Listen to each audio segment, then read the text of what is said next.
Hey everybody, this is my wet season messy garden and my messy wheelbarrow. I thought I'd show you what the wet season does to your garden. There's the good, the bad and the ugly. The good is things grow like a crazy thing. Those are mung beans. They have massive leaves on them. I've never seen them with such large leaves on them before. That's where I'd been throwing the old chicken feed and the old laying pellets that we had in one of the mixes we bought. I didn't realise it had laying pellets in it. I usually buy whole seed. They're just going crazy. They're about 3 times the size they were, probably the leaves as well, since the last gardening video. And I saw some seed pods earlier today. So that's what the mung bean seed pods look like. Usually people know them for the sprouts that people put in Asian food. These are our Thai pink tomatoes. So they're bigger than a cherry tomato and they'll be a beautiful pink, baby pink colour. Soon. They're the ones that I was thinking they might have just been normal cherry tomatoes, but I looked at an old video that I'd made and reminded myself by watching my own video that they're actually Thai pink egg tomatoes. And this is what happens to your tomatoes if you get a lot of rain sitting on the leaves. So the upper leaves are okay, they're fine. I left those on. I've left all the ugly things out for this video so I can show you what happens when the weather's too wet. So that's like a fungal thing that splashes back from the soil. Just healthy soil has fungus in it, so when I pull those leaves off, I'll either put them in the rubbish or I'll put them in the burn pile. We may or may not be burning things soon, so I might just put them in the rubbish because I don't want them in the compost. I just walked into a spider web. Okay, alright, been meaning to take out this Seaside Daisy, but that it doesn't like to be transplanted. So all the other ones I tried to transplant, not sure what they're called in the rest of the world, but they're so pretty. The pollinators love them.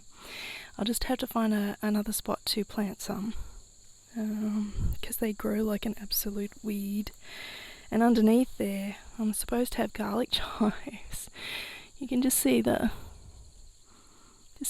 garlic chives in there. See the leaf with the sort of pointy tip? That's not grass, that's a garlic chive. The poor little thing. Anyway, the lemon verbena is doing well, so that'll be nice for tea. But I was going to show you the things that are not doing well. So, over here, and look at this grass. I was going to brush cut it, because when it's wet, we have a tiny little lawnmower and our big mower won't fit in here. So I usually have to do it with a weed whacker or a brush cutter. These ones are okay. For some reason the drainage seems to be better here. But this little one is suffering. That's a banana chili. I've described those in previous videos. They're like a sweet chili or a bell pepper. We just use them like a capsicum or a bell pepper. But yeah, the soil's been too wet for it for too long. That one's quite old. Around here you can actually baby chilies and peppers into being around for 2 or 3 seasons. I've heard in Africa there was a fellow, forgotten where I heard the story from now, and he said, "Where are your chili peppers?" And they showed him. He said, "Oh, they're as tall as a man where I come from." So in Africa you can also overwinter. Do you even need to overwinter them in Africa? I don't know. Different parts of Africa are different. The chia is almost as tall as me. I was watching a previous video earlier today and I was saying, they were starting to grow in winter, so they won't grow as tall, but they're even taller than the parent plants were, so that might even be a reason for using the same seed again, because that seed has grown now twice, not really 2 seasons, but twice in my garden. So that'll be the grandbaby seed from these ones, these chia plants. I was going to show you something in here wasn't doing well. The okra or the okra's doing well. This transplanted Carolina Reaper is gone, so I'll be pulling that one out. But 3 out of 4 is not bad if you transplant them when they're a couple of years old, I reckon. So I do have gumboots on today, or wellies for any English viewers. I just love the flowers in the flowers here. I have shown you those before. They're dahlias. These ones are from the same mix. There were pink dahlias here last time. I don't remember any purple ones, but these ones self-seeded or volunteered, and they're purple, they're not pink. I know that some of them do grow sort of like, they end up looking like faded jeans. So the older they get, the more faded they get. So yeah, it's a bit confusing that there are purple ones here where there were pink ones. Yeah, that's doing well, the Cape Gooseberry. A few little spotty bits on the cucamelons. The Atherton raspberry is doing well, which also goes to prove my theory that I thought that it was a wet season tropical plant, not a dry season. It's not really tough. Yeah, so anything pepper-like, anything capsicum-like, banana chili-like.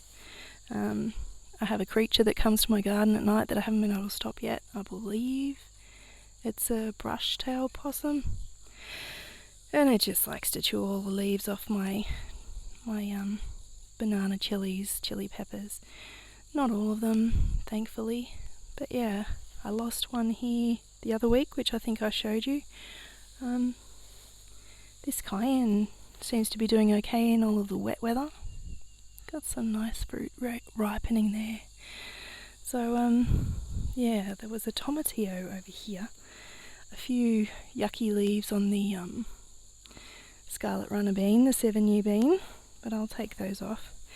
And these, my goodness, these, look at them.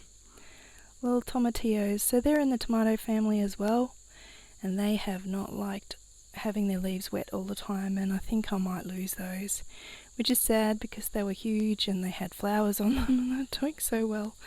The ones I transplanted, the smaller ones, haven't been as affected by the water on their leaves for some reason.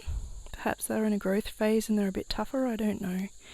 But yes, these established tomatillos, green tomatillos, I think I'll have to pull those out. But yeah, that's a Blackeyed Pea, or it's actually a bean. It's in the bean family. That's scooting along, doing really well, and so is the sweet potato, which I'll have to cut back yet again. It's trying to get into my walkways. So yeah, that's the long and the short of it. The cucumbers are still throwing up flowers, the Lebanese cucumbers. So I'm hoping if I keep pulling the flowers off them, by the time they get around to having fruit, the temperatures will drop here. So I know that cucumbers in the summer are not a good thing because they end up bitter and nasty. And they don't always produce very well.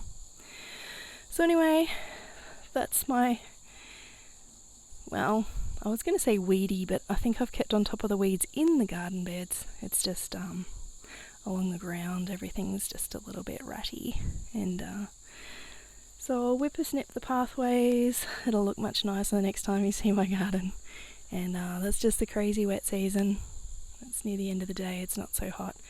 It's been about 33 Celsius today, which I believe is 86 or 87 Fahrenheit.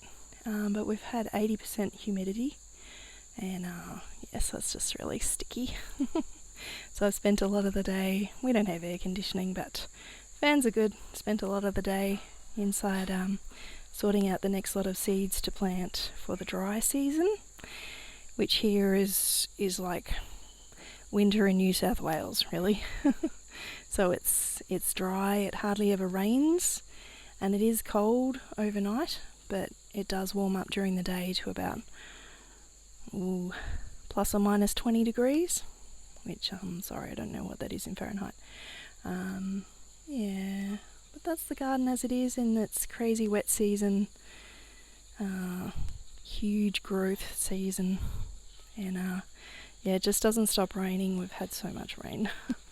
Expecting a tropical storm, hopefully not a cyclone. It'll be a cyclone in some places on the coast in 3 days' time, so we might lose the power and have a few other inconveniences there, but people are worried more about flooding and more roads being damaged, which has been a big problem. So if you Google Far North Queensland road damage, you'll see some pretty crazy things.